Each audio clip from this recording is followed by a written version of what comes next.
homem e mulher os criou.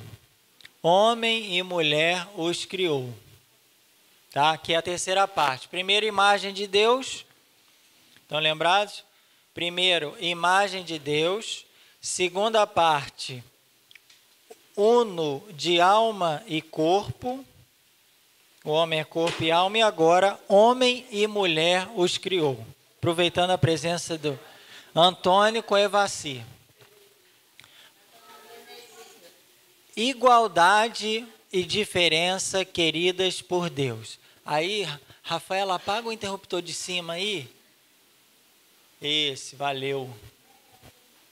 Ótimo.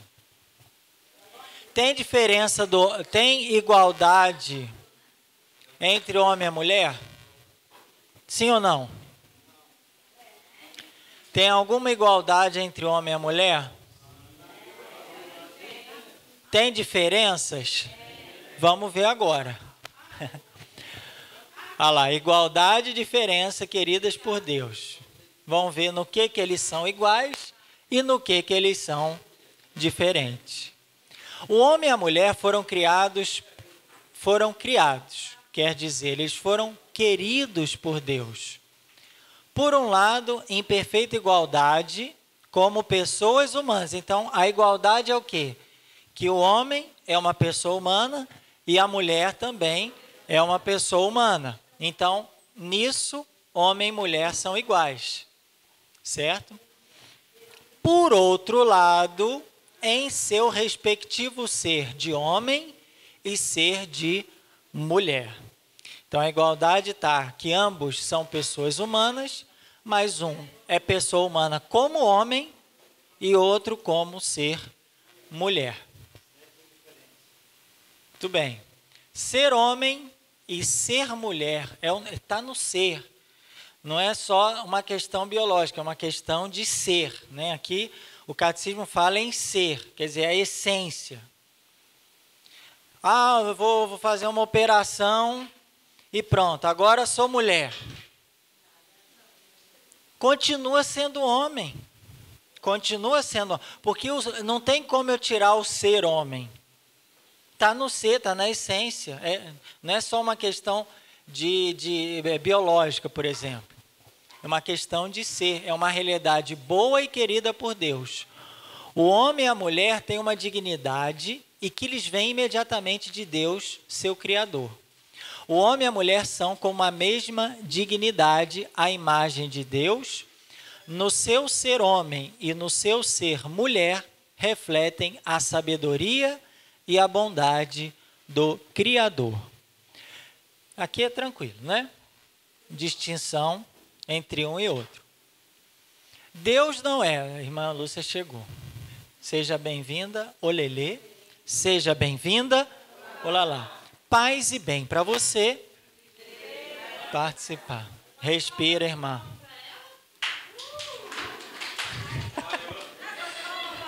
Falhou, hein? Uma salva de palmas. Aê. Ah. O negócio aqui. Deus não é, de modo algum, a imagem do homem. Não é nem homem, nem mulher. Deus é homem? Deus é mulher? Não. Deus é o quê? Deus é puro espírito, no qual não há lugar para diferença de sexos. Né? Em Deus não tem diferença de sexo. Deus é puro espírito. A diferença de sexo está em pessoa, na pessoa humana. Tá? Mas, presta atenção, as perfeições do homem, o homem tem perfeições? Tem, Evaci? Perfeições? No Antônio? Tem? Agora tem. E as perfeições da mulher, seu Antônio Evaci tem perfeições? Muita? Parece que mudou a situação da manhã para a tarde. Mas as perfeições do homem e da mulher refletem qualquer coisa da infinita perfeição de Deus. As de uma mãe e as de um pai e esposo. Essa passagem é linda aqui em Isaías 49, 15. Isaías 49, 15.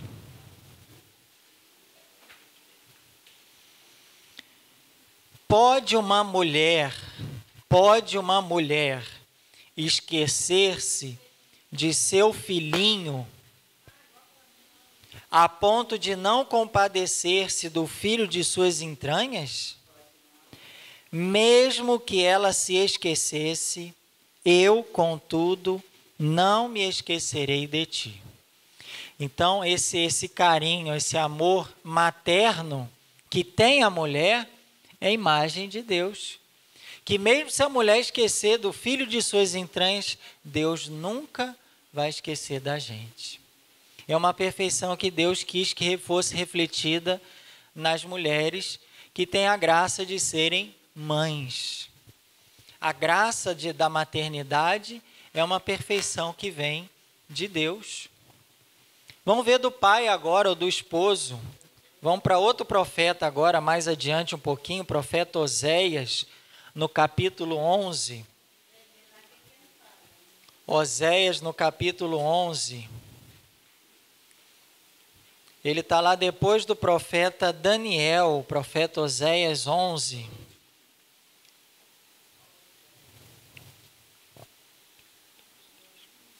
É o de baixo para cima é o quinto, é a quinta marcação na Bíblia, de baixo para cima. Oséias 11, de 1 a 4. O amor de Deus como um pai ou como um esposo. Esse amor de Deus que é refletido também no amor de um pai ou no amor de um esposo. Oséias 11, de 1 a 4. Quando Israel era um menino, eu o amei. Como se fosse um pai, né? E do Egito chamei o meu filho. Quanto mais eu os chamava, mais se afastavam da minha face. Sacrificavam aos Baais e incensavam as imagens esculpidas. Mas eu conduzia Efraim, eu os tomava sobre meus braços, e não reconheceram que eu cuidava deles. Com cordas humanas eu os atraía com laços de amor. Eu era para eles como quem ergue uma criança ao rosto. Eu me inclinava para ele, eu o alimentava. Então está falando como esse carinho, esse amor de um pai, que é reflexo do carinho e do amor de Deus. Um para o outro, uma unidade a dois. Criados juntamente, o homem e a mulher são, na vontade de Deus, um para o outro. A palavra de Deus nos dá a entender, em diversos passos do texto sagrado, essa realidade, que o homem é feito para a mulher e a mulher é feita para o homem. Essa dependência que existe nos seres, que a gente vê, ela é muito forte com relação ao casal, como Gênesis 2,18, pastoral familiar, aqui presente. Seu Genivaldo, Dona Águida, quem mais que... participa também, a Josenilda e o seu Baltazar, em Aragaças. Olha, não convém que o homem esteja só. Vou fazer-lhe uma ajudante que se pareça com ele, que é a criação aqui da mulher. Nenhum dos animais pode ser este par do homem, Não casa, não complementa, não há complementariedade, não encaixa, não tem como, nenhum dos animais que Deus criou serviu para complementar o homem, a não ser a criação da mulher. Essa é carne da minha carne, é osso dos meus ossos. Essa sim, Senhor. Por ela vale a pena viver, Senhor. E a mulher, a mesma coisa para o homem. A mulher olhou todos os animais, nenhum complementava ela, nenhum conseguia trazer a felicidade e o complemento como um par, a não ser o homem. Por isso a mulher que Deus molda, né, molda aqui é uma imagem, toda a simbologia lá de Gênesis. Da costela tirada do homem e que apresenta ao homem, provoca da parte deste uma exclamação admirativa. Ele exclama, ele fica admirado, oh meu Deus do céu, que coisa maravilhosa. Uma exclamação de amor e de comunhão. Eu já até citei, né? É osso dos meus ossos e carne da minha carne. O homem descobre a mulher como um outro eu, da mesma humanidade, né? Alguém que complementa.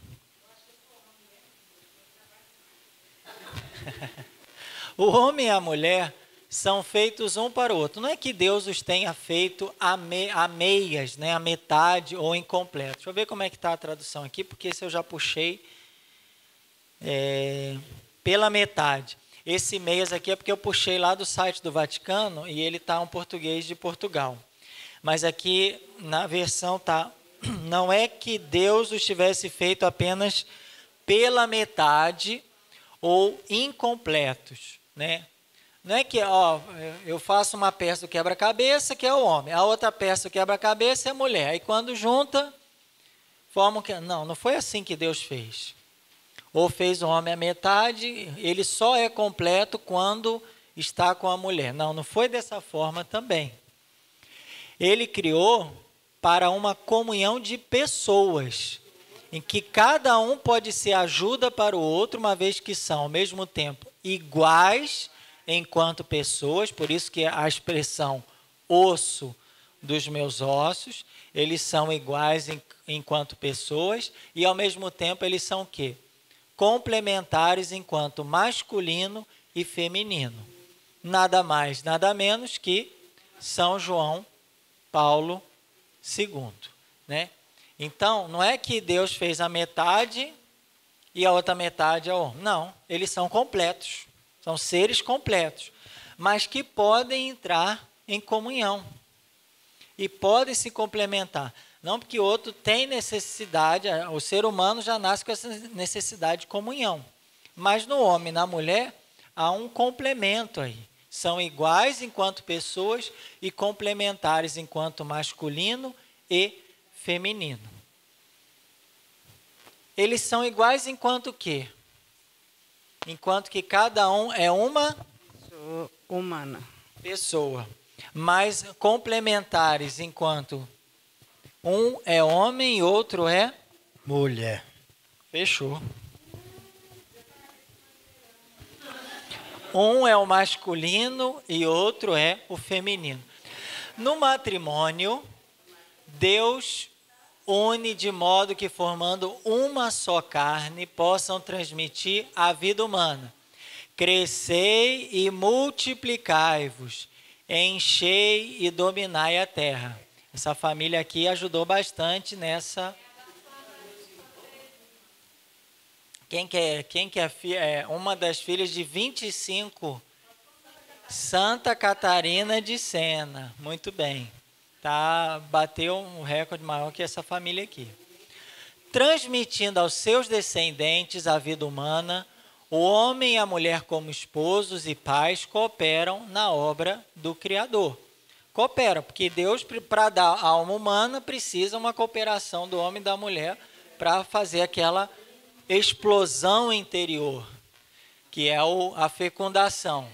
Explosão nos termos de Evaci, né? Foi a Evaci que falou da explosion. Uma grande explosão interior ela sentiu na hora da fecundação. Segundo o plano de Deus, o desígnio, o homem e a mulher são vocacionados para dominarem a terra, como administradores de Deus, não donos. Aí que está uma certa diferença entre o dono e o administrador. Quem que é o dono dos Souza Acessórios? Alcione. E o Souza só administra. Fica com a parte da administração. O dono do mundo é Deus, mas os administradores somos nós. Nós estamos com a administração do mundo. Como que a gente está administrando o nosso mundo? Não sei, o Papa Francisco lançou um documento, Laudato Si, para alertar sobre isso. A nossa administração do planeta Terra, do próximo também, né, que a gente fala muito de meio ambiente, mas o próximo também faz parte da nossa administração, aqueles que Deus colocou do nosso lado para a gente administrar. Como eu vejo muito bem a Bené administrando bem a Inês e a Inês a Bené. Vamos lá para a igreja participar disso. Vai as duas juntas, firme e forte, não é? É ou não é? Aí, ó. Por quê? Vocês são parentes, mas são amigas e irmãs de fé. E uma tem a administração da outra, uma tem cuidado da outra, uma tem zelo pela outra. Por isso estão duas firmes juntas aí. Quando o Bené começa a cochilar, a Inês, vamos, minha irmã, força, aguenta mais um pouco, né? E vice-versa, uma ajudando o outro, né? Na administração daqueles que Deus nos confiou. Agora, essa administração, porque o ser humano é soberano, não é por causa disso que ele deve ser um dominador arbitrário e destruidor.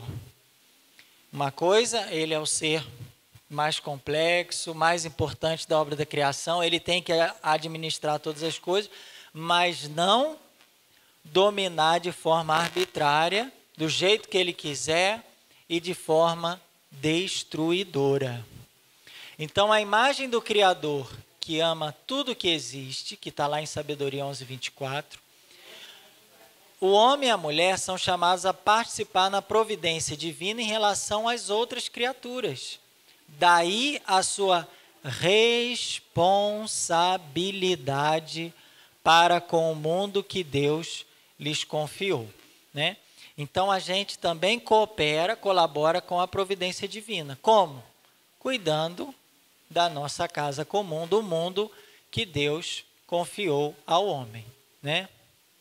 E já, gente, acho que eu vou pular um pouquinho, a gente faz na outra, porque hoje a gente vai, conforme decisão do Conselho Superior Maior Diocesano, paroquial, a gente vai terminar às 5 horas hoje. Eu acho que vocês dão conta bem de acompanhar a gente até às 5 horas. Então, vamos deixar essa pergunta para o próximo, porque aí a gente acelera mais um pouquinho na matéria, aproveitar bem que vocês estão bem despertos, depois de todos os produtos, café, suco de manga, etc. Melancia. Teve uma pessoa que pegou um pedacinho. Hoje foi um banquete, hein? Pode fazer sempre demonstração de produtos alimentícios, porque foi bom, né? Dona Maria gostou? Foi ótima. A irmã perdeu. Ou você guardou um pouquinho para a irmã? Ah, guardou uma sacola lá. Ah. Olha a cara da irmã. Presta atenção. Ah, tá. É pão de queijo. Quarta parte, o homem no paraíso. O primeiro homem não só foi criado bom, como também foi constituído num estado de amizade com seu Criador. E de harmonia consigo mesmo e com a criação que o rodeava, amizade e harmonia tais que só serão ultrapassadas pela glória da nova criação em Cristo. O que isso quer dizer? Ó, tem pão de queijo ainda, gente. Aí eu não vou caber na camisa Desse jeito vou ter que ir lá na loja trocar. O que está falando aqui, gente? Adão era bom? O primeiro homem foi criado bom.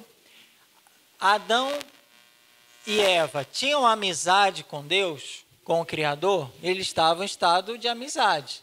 Estava tudo bem? Estava ótimo para eles? Estava lá harmonia. Eles tinham harmonia consigo mesmo. Eles tinham harmonia com Deus e eles estavam em harmonia com a criação, né? Agora, esse estado, tira o pecado. Vamos supor que a serpente não chegou lá naquela história. Não teve maçã, que não tem maçã mesmo, né? Que não fala maçã. Nem, é porque o povo fala maçã, mas não tem maçã lá. É. Oi? Você leu na Bíblia que tem maçã? Não tem maçã na Bíblia. Foi. Vocês viram que não tem maçã, né? Vocês sabiam disso, né? Ou não?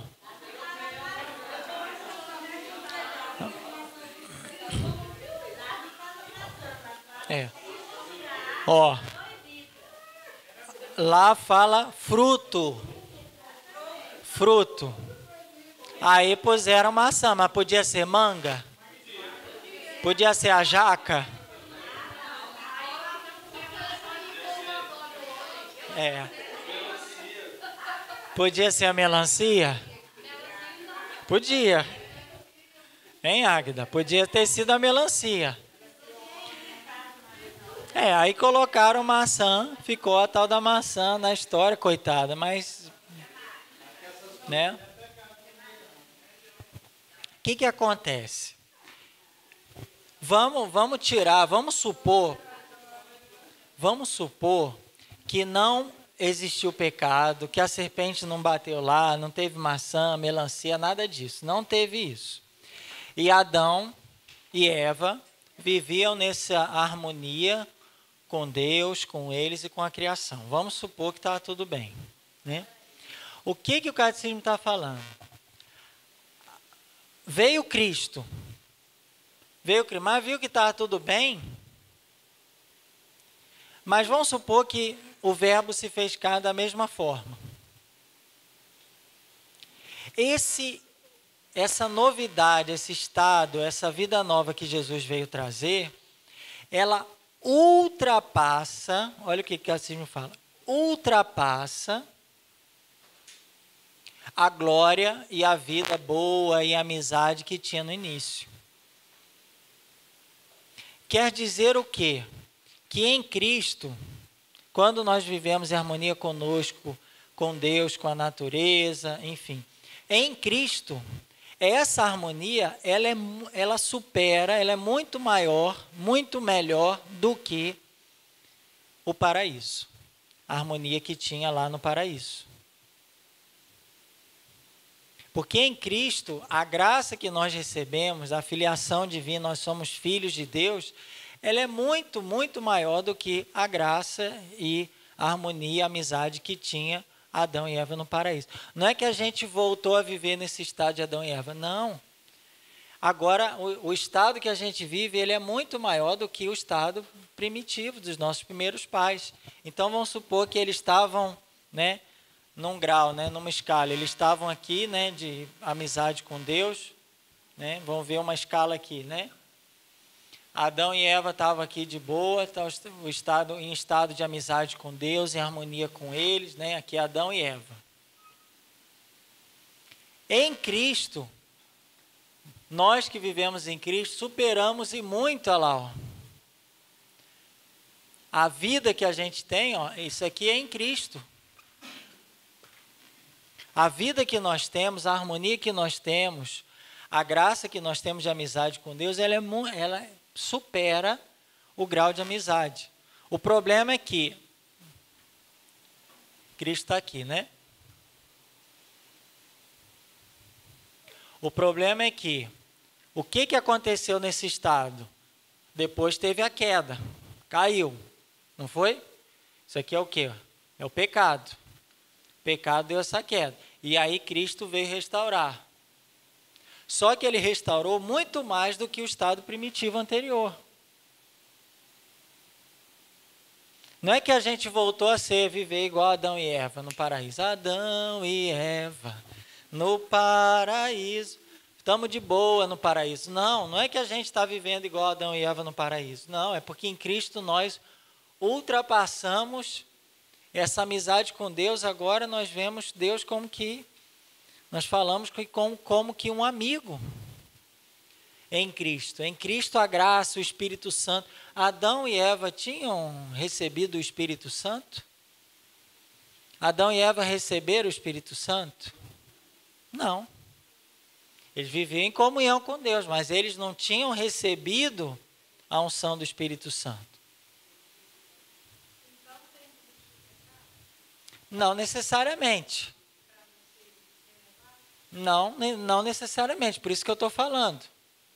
Isso é um debate também que alguns teólogos falam que foi preciso o homem pecar para nos salvar. Mas se a gente olhar por esse ângulo, independente do pecado, Deus já tinha um plano muito maior de uma vida muito mais em comunhão com Deus, independente do pecado. Vamos supor que Adão e Eva não pecaram e que a humanidade ficou em comunhão com Deus, em amizade, vivendo a aliança com Deus, etc. E Deus manda o seu filho. Mas por quê? Porque ele quer elevar num grau maior ainda a nossa natureza. Independente dela ter decaído ou não, porque você está vendo que Adão e Eva, vamos supor que Adão e Eva estão aqui. O pecado fez descer lá embaixo. Mas a vida em Cristo ela é maior. Gente, nós estamos do lado de Deus Pai. A nossa natureza humana foi elevada a uma tal dignidade que Cristo, sendo homem, está sentado à direita de Deus Pai. Ele elevou a nossa natureza a um estado que Adão e Eva não tinham. Adão e Eva estavam em harmonia, mas Adão e Eva, a natureza em Adão e Eva não está sentada à direita de Deus Pai, como hoje em Cristo a nossa natureza está sentada à direita de Deus Pai. Foi elevada a tal dignidade que está participando plenamente da vida divina. Vocês estão entendendo que a gente não voltou a viver como Adão e Eva viveram. Nós estamos num estado muito melhor, muito acima. Por isso que o catecismo fala, ó, só serão ultrapassadas essa amizade, que a gente não entrou no pecado ainda, a gente está na parte boa de Adão e Eva.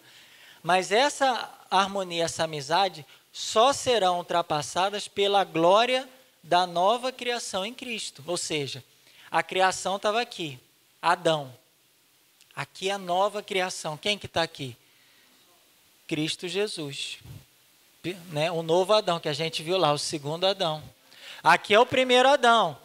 Deus não queria só que a gente ficasse aqui no primeiro Adão. Deus queria elevar a nossa dignidade no Filho dele. Em Cristo Jesus, que é o novo Adão. Que já está sentado à direita, em corpo e alma, sentado à direita de Deus Pai Todo-Poderoso. Quer dizer, a nossa natureza está sentada à direita de Deus. Ela foi elevada, gente. Ela ultrapassou aquele estado primitivo. Então Deus tirou o pecado, eu estou igual a Adão e Eva. Não, você está muito acima, muito além de Adão e Eva. Né?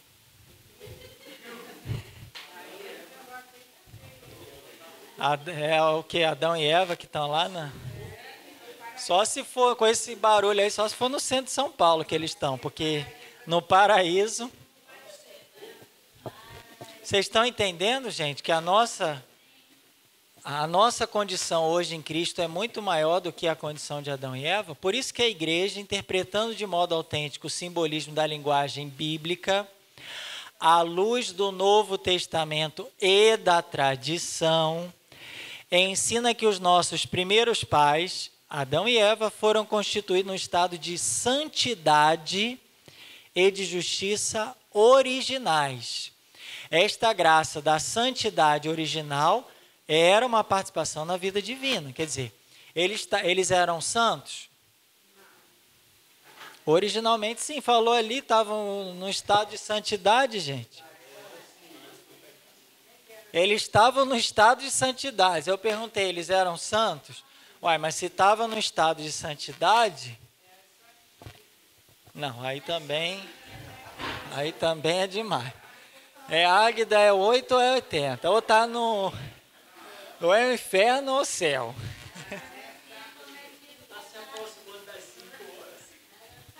Eles estavam no estado de santidade, eles eram santos. Aqui não chegou o pecado ainda. Eles estavam numa graça de santidade original. A gente não fala do pecado original. Por que a gente fala pecado original? Porque está na origem. Assim, existiu também uma santidade, o quê? Original, que está lá na origem, que é uma participação da vida divina. A gente sabe que essa participação da vida divina é muito inferior à participação que nós temos hoje em Cristo. A participação que a gente tem hoje não tem como participar mais, não tem como. Você está sentado à direita de Deus Pai Todo-Poderoso em Cristo. Nossa natureza está sentada à direita de Deus Pai Todo-Poderoso, não tem como se elevar mais. Vocês estão entendendo que... Mas eles viviam numa santidade original. Originalmente eram santos. Né? Estavam lá, pardalzinho lá. Olha o Antônio e Evaci.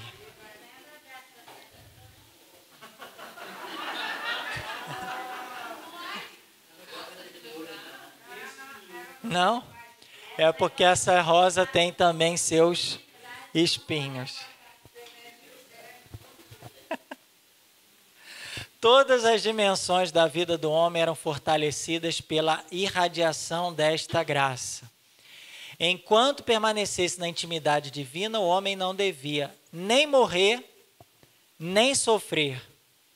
A harmonia interior da pessoa humana, a harmonia entre o homem e a mulher, enfim, a harmonia entre o primeiro casal e toda a criação, era um estado dito de justiça original. Então, o homem devia morrer nesse estado? Era para o homem morrer nesse estado? Não, Deus criou o homem para morrer, gente? Não. Deus não criou o homem para morrer. Por isso que, olha lá, Gênesis 2,17. O homem não devia nem morrer. E também o homem não devia sofrer. Porque Deus criou a gente para quê? Para ser feliz, em comunhão com Ele. Então não criou a gente para morrer e nem para ter sofrimentos. E o homem vivia nessa harmonia, essa harmonia consigo mesmo, é uma harmonia interior. O pecado, primeira harmonia que ele quebra, a harmonia dentro da gente. A harmonia interior. O homem tinha essa harmonia interior. Ele estava bem consigo mesmo. O homem tinha harmonia com a outra pessoa, havia harmonia entre homem e mulher, eles não brigavam, não tinha DR, não tinha desentendimentos, não tinha traições, não tinha quem? WhatsApp. Não tinha nada disso, a harmonia perfeita. Os dois apaixonados, se amando, em paz. Não tinha problema nenhum entre o homem e a mulher. E não tinha problema do homem e a mulher com a criação também. Tudo era perfeito, né? No estado de justiça original. Né? E por isso, né, você tem medo da morte. Por que a gente teme, de alguma forma, a morte? Porque a gente não foi feito para ela. Deus não criou a gente para morrer. Por que a gente não gosta de sofrer? Porque Deus não criou a gente para o sofrimento. Essas são coisas que não tinha, Adão e Eva não tinham isso. Calma que a gente vai virar a página aqui. Ó. Aí, ó. Aí, ó. Não fala que é maçã, mas podia até ser maçã. Mas não fala que é maçã. Mas aqui virou o símbolo do pecado, né?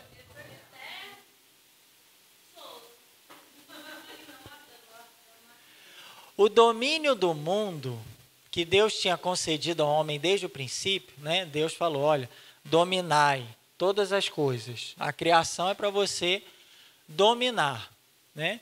Mas para Adão dominar o mundo, ele antes de mais precisava dominar quem? A si mesmo. Né? Mais difícil que dominar ou controlar alguma coisa é você se controlar, você se dominar, ou seja, você tomar posse mesmo da sua vida.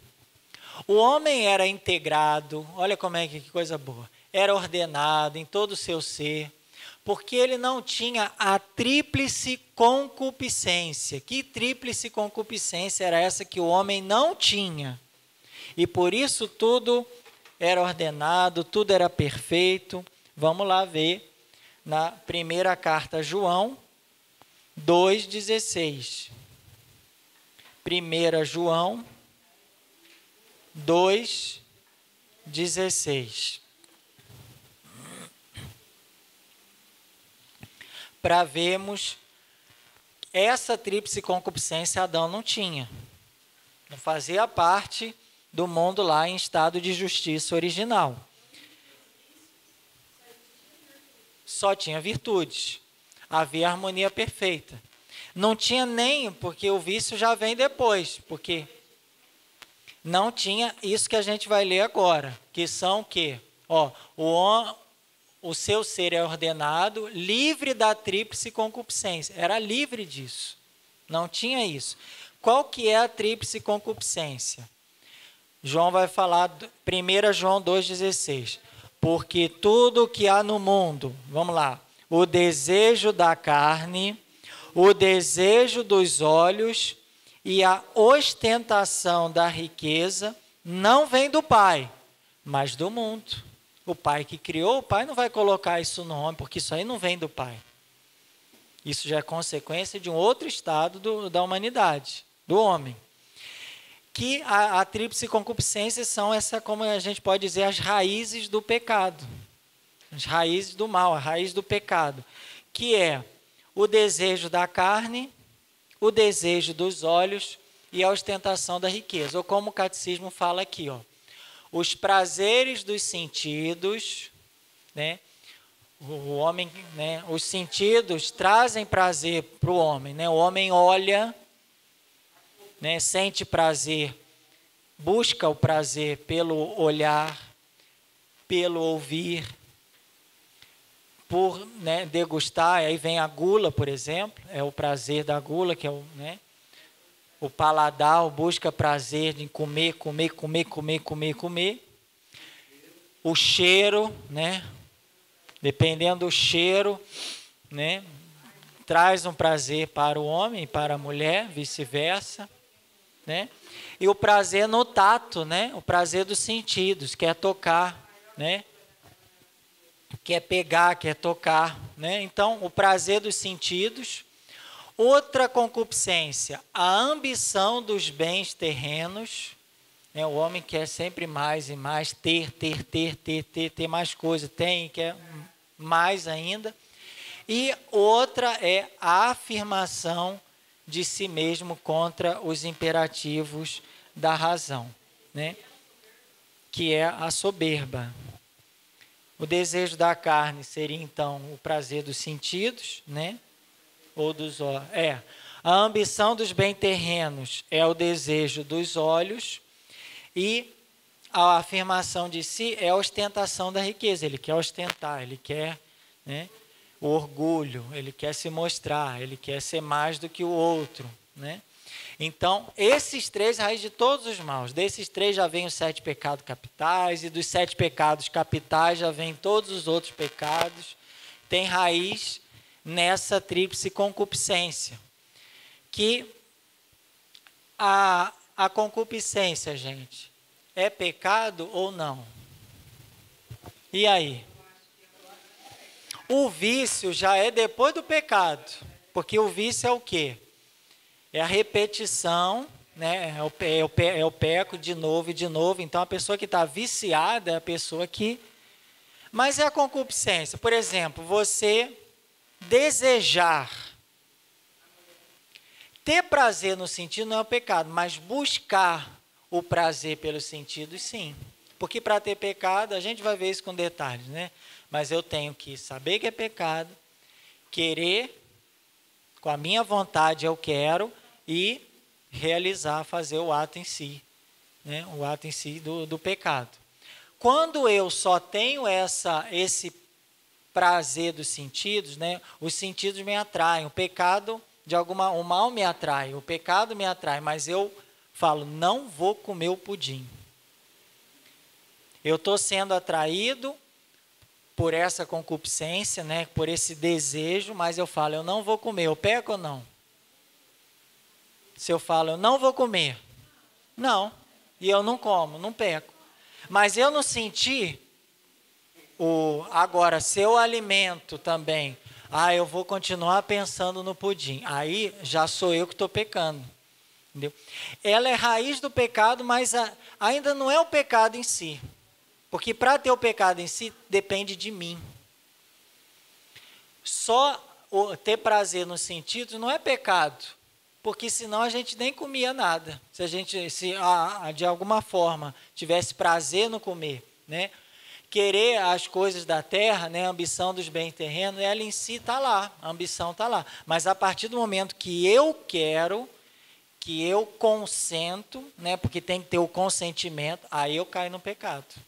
Se eu alimento isso. A afirmação de si. Todo mundo, né, tem essa coisa de querer se colocar, se impor, etc. Mas quando eu quero fazer isso por orgulho, né, aí já cai no orgulho, que é pecado. Quando eu consinto com essa afirmação de mim mesmo, né, porque a gente tem que amar ao próximo como a ti mesmo. A gente tem que ter um amor próprio para cuidar do nosso corpo, cuidar da nossa saúde. Mas quando eu me deixo levar por esse desejo de me afirmar e cuido de mim, me achando superior aos outros, eu já caio no orgulho. Aí já entra o quê? O consentimento. Isso aqui, Adão não tinha isso aqui. Adão não tinha essa tríplice concupiscência. O pecado só existe quando eu dou meu consentimento. Quando eu dou meu consentimento aos prazeres dos sentidos, à ambição dos bens e à afirmação de si. Ou seja, ao que Paulo chama, aliás, que João fala, o desejo da carne. A carne já tem um desejo natural de comer, né, do sexo, mas quando eu não consinto, eu falo não para esse desejo, eu não caio no pecado. Quando eu consinto, eu entro no pecado. Quando eu falo, eu quero desejar, eu quero continuar vendo, eu quero continuar desejando, aí eu já entro no pecado, né? Desejo dos olhos e ostentação da riqueza. Riqueza está aí, o mundo está aí.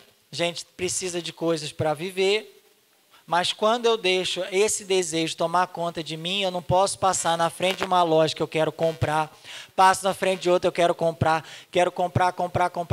compre batom, compre roupa, compre cosméticos. Aí o que eu estou fazendo? Eu estou consentindo com a ostentação da riqueza. Entendeu? Não, não é fácil. Por isso que a gente está aqui.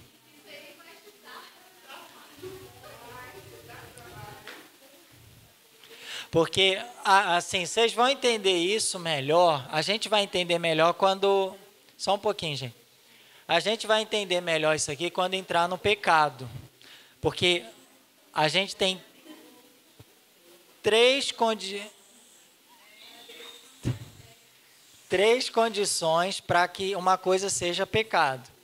São 3 filtros que tem que passar. Se só passar por um, não é pecado. Precisa passar pelos 3. E um deles é o consentimento. Eu preciso querer. Se eu não consinto, se eu não quero, não é pecado. É a primeira coisa que eu vou passar. Agora, essa concupiscência, não sei se vai ter uma explicação aqui. Não, aqui já é outra coisa. É porque o catecismo só deu uma...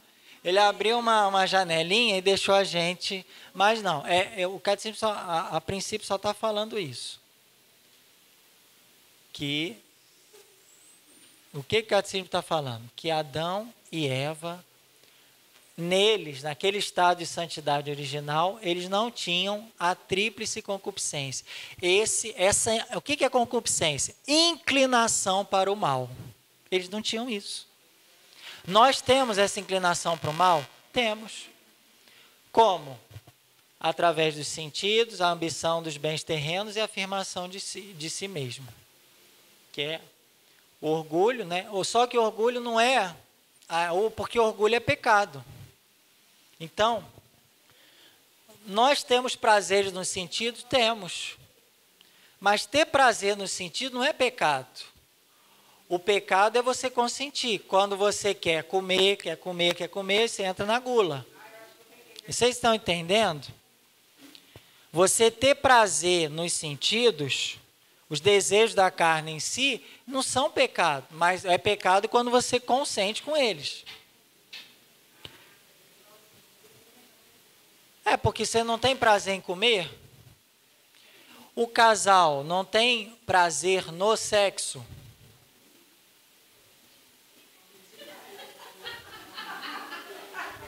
Né? Tem. Aí, a pastoral familiar aí. Segura essa bomba aí, Genival. O casal, né, não tem prazer. Tem. É algo normal. É o que eu estou falando. A mãe acaricia o filho. O filho não sente prazer nesse carinho da mãe. O carinho do filho para com a mãe para com o filho. E vice-versa, o pai, né? Quando faz um carinho, a gente não sente prazer? Sim. Mas se a gente sente prazer de modo desordenado, fora do plano de Deus, aí é o pecado. Querer os bens terrenos, né? Ou o desejo dos olhos, né? A gente vê, aquela coisa nos atrai. Nossa, eu quero aquilo. Mas eu não vou comprar porque eu não preciso daquilo. E eu estou guardando meu dinheiro para comprar um remédio. E se eu comprar aquilo, eu não vou ter dinheiro. O que está acontecendo? Essa ambição eu tenho, é normal. Mas eu não consinto com ela. Eu não vou comprar aquilo, não vou me deixar levar por esse desejo de querer ter as coisas, que é o desejo dos olhos. E a ostentação da riqueza, a afirmação de si, né? Eu quero me afirmar. Todo mundo tem que ter um amor próprio, uma afirmação própria como pessoa. Mas eu não posso deixar isso tomar conta de mim, querer ser melhor. Eu não posso querer ser melhor do que os outros. Eu tenho que ser melhor para os outros. E essa afirmação de si mesmo contra os imperativos da razão. Quer dizer, eu quero me impor de forma, eu quero ser melhor que todo mundo, eu quero passar por cima de todo mundo. Quando eu consinto com isso, aí eu caio no pecado. Porque dentro da gente há um desejo de se autoafirmar. Tem essa autoafirmação. Isso é uma inclinação que, infelizmente, depois do pecado, faz parte da nossa natureza. Não fazia parte da natureza de Adão e Eva lá no início. Nós não chegamos no capítulo 3 de Gênesis ainda, estamos no capítulo 1 e 2. No capítulo 3 a coisa vai mudar de história, mas em princípio eles não tinham essa inclinação para o mal, como a gente já tem. Porque a gente já nasce no pecado original. O batismo limpa, mas a concupiscência ela continua. Porque o batismo não tira a concupiscência. Ele limpa do pecado original, nos faz filhos de Deus. Mas essa concupiscência ela vai continuar durante a nossa vida. Ela só vai sumir quando a gente morrer.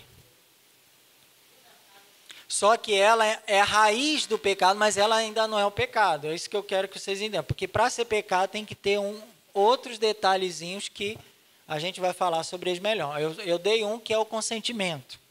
Eu preciso querer. Se eu não quero, eu não caio no pecado. Fala Beth e Fernanda. que pegou? Genivalda pastoral familiar, concupiscência, ambição ou desejo desmedido por bens materiais ou sensuais, ganância por poder, dinheiro, cobiça. É uma inclinação que a gente tem. Infelizmente, ela faz parte da gente agora, essa natureza que decaiu por causa do pecado. Mas ela nos leva a pecar, mas aí depende da gente. Eu quero ou não? Eu vou ou não vou? Vou ou não vou? Vou ou não vou? Vou ou não vou? Não, não vou. Então, ufa, estou mais livre agora, graças a Deus. Com relação à tentação, por exemplo, tentação é pecado?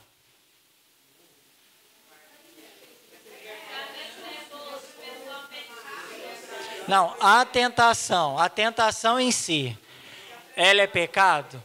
Não, se fosse, Jesus tinha pecado, né? Ele foi tentado, não foi? O que é essa tentação? É essa, né? Ele foi tentado, quer dizer, ele foi convidado a pecar. O que é a tentação? É um convite para o mal.